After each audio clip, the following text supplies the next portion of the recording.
the Sea of Galilee is located? The Sea of Galilee is located in the northern part of Israel. For who among you here has gone to Israel? Meron na bang nakapagtrabaho sa Israel dito? That is one of my bucket lists. Na pupunta talaga sa Israel para maapakan ko ang mga lugar na naapakan ng ating Panginoong Jesus. Para maging bagong tao na So that is one of my bucket lists to go to Israel. And the Sea of Galilee is in the northern part of Israel. Because Jesus, after Mary and Joseph brought him back to Israel from Egypt, they settled in the town called Nazareth. So Nazareth is very near to the Sea of Galilee. And by looking at that picture, the Sea of Galilee is actually not a sea. It is a lake. It's a lake, but they called it during those times as Sea of Galilee by tradition. And the Roman Empire, the Roman governor, and the Romans who lived in Israel in the time of Jesus called it Lake of Tiberias. So it's not a sea, but it is actually a lake. And the length is 21 kilometers long and the deep is 43 meters deep. So malalim din talaga. No? So that's why the fisher folks, the people in Israel called it as Sea of Galilee, the place where Jesus started his ministry when he was about 30 years old. Okay? And this location is prone to typhoons, storms, heavy rains, and wind because it is located in the lowest part of Israel. So just few days ago, the Philippines was suffering from typhoon again. No? Parang gano'n din yung Sea of Galilee. Prone to typhoon, prone to storm. And the setting was before the disciples was being commanded by Jesus to cross to the other part of the Sea of Galilee. Jesus made one of the most miraculous things that he has done in his ministry by feeding 5,000 men, excluding children and women. Bago niya sinabihan ng kanyang mga disipulo na pupunta doon sa kabilang lugar, no? Crossing the Sea of Galilee. Do you still remember ilang isda, ilang tinapay ang binigay ng bata? Two fish and 5 pesos. and pinakain niya more than 5,000 men. So kung i-times 2 mo yung 10,000 kasi may asawa ang kasama ng mga lalaki. Meron sabi ng Bible di ba? Excluding women and children. So kung kasama ng asawa nila, 5,000 times 2 equals 10,000. Kung kasama ang mga anak, siguro nasa mga 15,000. Imagine that. Imagine that in your own human understanding. God, the Lord Jesus Christ, fed about 15,000 men with 2 fish and 5 loaves. And the good thing was, meron pang leftovers. According to the Bible, there are 12 baskets of leftovers. That is how great our God is. It does mean to say na kahit anong problema natin, kaya niyang bigyan ng solution. It's because our God, the Lord Jesus Christ, is a miraculous God. And I have experienced it so many times in my life. That God is always good. Walang sitwasyon sa buhay ko na hindi ko nararamdaman ang kabutihan ng Diyos. Kahit minsan, pasaway ako. And I know that you can relate to that. Because, sabi ko nga kanina, none of us is perfect. Okay? So that was the setting. After Jesus has fed about 15,000 a multitude, sabi ng Bible, a multitude. He told his disciples to go to the other side of the lake because the Lord Jesus Christ wanted to minister to the other side. Okay? Now, when he told his disciples to go to the other side, to cross the lake or the Sea of Galilee, his disciples had encountered a storm. Binagyo sila habang nagsasagwan ang mga disciples ng ating Panginoong Yesus. But the main thing is, hindi kasama ang ating Panginoong Yesus while they were going to the other side.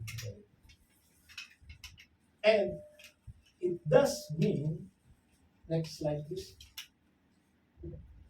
God in His sovereignty does certain things in our lives which we need to know. And from this text, we see the disciples are experiencing a heavy wind which was against them. Sino ang mangingisda dito? Tatay ninyo mangingisda? Hindi. Sa mga malapit sa ilog, malapit sa dagat, alam natin kung gaano kahirap magsagwan. Much more ang current is against you. You cannot properly move. Dahil nga, you are against sa current. Kasi ako, taga-baybay ako. Alam ko yun kasi pinanganak ako malapit sa dagat. And I know how difficult it is to row if you are against the current. Much more you are experiencing storm. So the disciples were there. And Jesus was not with them. Hindi nila kasama ang ating Panginoong Yesus at that time, at that moment, because number one, C is God creates. God creates situations in your life. We all know that God is the supreme creator. He is an omnipotent God. He is an omniscient God. He is all-powerful God, an omnipresent God. So He creates situations in your life and in the life of the disciples of Jesus at this point in time. Look at the universe. God created the planetary system with control over it so that when the planets will run through its direction, they are not going to collide with each other. Meron siyang tamang places. That is how magnificent God created the universe. God created the moon, the stars, and the heavenly bodies. God created every natural resources that you could see by your naked eye in this world. The mountains, the seas, the lakes, the trees, the animals, and everything therein. Everything in this world in its natural state are created by God. And the most special creation of God is the human species, is the human race. You are special because God created you in His own image and in His own likeness. Yun lang. No? Iba-iba ang kulti ng ating mukha. May bilugan, may pahaba, iba-iba din ang ating ilong, may matangos, may pango. But you are beautifully and wonderfully made by God. Because He is the Creator. God creates everything. And God created Adam and Eve in a very special way. Because God put into the mind of Adam intelligence, wisdom, understanding. Adam and Eve are very special because they are direct creations of God. At special din sila kasi wala silang kalaban ng mother-in-law at father-in-law. I've said that before. Their marriage is very special. Kasi wala silang kalaban. Wala silang mga in-laws kasi dalawa lang sila sa Garden of Eden. And Adam was so intelligent because he named all the animals in the Garden of Eden. How many animals are there living in that garden? A million? A billion? But Adam gave them names. One of a kind after the other. Kasi kung bobo si Adam at pinangalanan ng aso, ahas. At kung tinawag niya ang ahas, aso. Mahihirapan tayo ngayon. Kasi pagtawag mo, sabi mo, pagtawag mo sa alaga mo, ahas, halika. O lalapit yung ahas. Ganun, no? And then, pag pumunta ka sa gubat, nakakita ka ng aso, natatakot ka. Ha? And you will run. Kasi snake yan. Yung aso, siyempre. Kaya matalino talaga si Adam. Pinangalanan niya ang aso-aso, pinangalanan niya ang ahas at ahas. Kaya tingnan mo yung katabi mo, baka ahas yan. Ay, Adam was so intelligent. aray. Napakatalino talaga ni Adam. Ang liyog, tinawag niya ang liyog. Ang buhaya, tinawag niya ang buhaya. That is why you and I are very precious in the sight of God. Because you are created very special.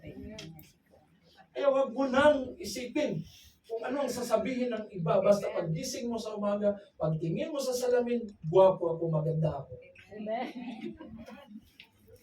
Because beauty is seen in the eyes of the beholder. So God creates situations in your life. Certain situations we go through in our lives are not because we sinned or did something wrong, but those situations are created by God, allowed by God to teach us something. Tinuturuan tayo ng Diyos. Matthew chapter 14 verses 22 to 24, immediately Jesus made his disciples get into the boat and go before him to the other side, while he sent the multitudes away. And when he had sent the multitudes away, he went up on the mountain by himself to pray. Now when evening came, he was alone there, but the boat was now in the middle of the sea, tossed by the waves, for the wind was contrary. So Jesus created a situation for his disciples. Kasi sinadya niyang hindi sumama sa kanila. Merong mga bagay, merong mga sitwasyon sa buhay natin that God allowed it for you, no? Na mararanasan mo. Because He is all-knowing. He knew the end from the very beginning. Alam niya, no? And I know, and Jesus knows deep in His heart that when His disciples will encounter the storm, they will fear. Merong takot sa puso nila. It's because those disciples, although they are with Jesus, katulad din natin sila, may takot pa rin. Takot mamatay. They are afraid of dying at that very instant, at that very situation. Sino nakaranas nito na binagyo? We are so blessed in Mindanao. Kasi sa Davao and some other parts of Mindanao, nabibihira yung bagyo.